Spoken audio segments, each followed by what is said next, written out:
Now that we've gone over the basic structure of a balance sheet, let's get to the interesting part. A balance sheet provides more than just a list of what a company owns and owes. It also provides insight into a company's business model and strategy. Let me show you. Nike is by far the world's largest athletic shoe manufacturer. How many shoe factories around the world do you think Nike owns? As it turns out, Nike doesn't own any shoe factories anywhere in the world. They're not in the shoe manufacturing business, and they don't want to be. Nike is a design and marketing firm. They design new athletic shoes, and then they sign famous athletes to market them. Someone else makes them. An experienced investor analyzing Nike's balance sheet would quickly notice that the company emphasizes product design and marketing over manufacturing. Take a look at the balance sheet displayed on this slide.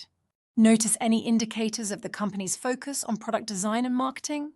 It would be unusual for an investor to see a relatively low figure listed under property, plant and equipment, PP&E, which typically includes assets like factories, machinery and office equipment.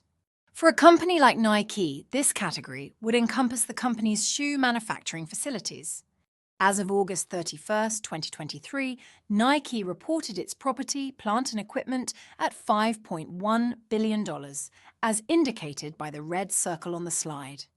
For a global consumer products company generating over $50 billion in annual sales, a property, plant and equipment value of $5.1 billion is relatively modest, underscoring Nike's strategic focus away from intensive manufacturing operations. Using the Nike example, you can begin to see how a balance sheet might reveal a company's actual strategic focus. This transparency is crucial in an environment where companies may hide what's really going on in their operations. Consider a hypothetical scenario where a company that manufactures farm equipment claims to be venturing into the artificial intelligence market.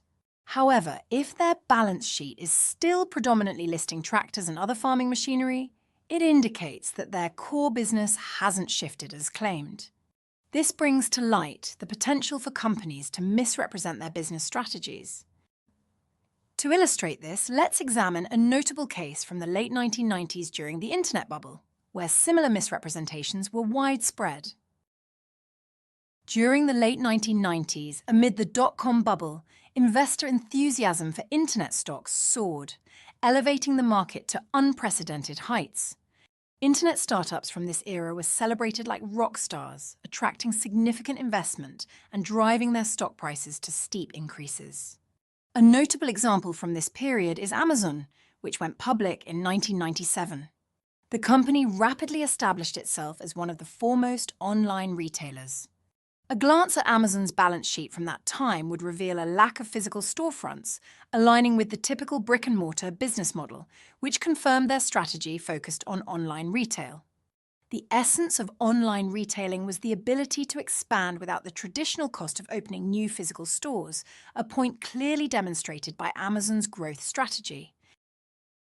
As the internet frenzy intensified, many companies, driven by envy, jumped onto the bandwagon. Suddenly, it seemed as though every company was launching an internet division, often by merely adding .com to their existing name, creating an illusion of innovation. However, a closer look at their balance sheets would reveal this facade. Many traditional brick-and-mortar retailers attempted to enter the online market, but the bulk of their investments remained tied to their conventional, increasingly obsolete operations. These traditional companies maintained balance sheets heavily weighted towards physical assets like stores, unlike the emerging asset-light internet companies that focused on digital rather than physical infrastructure.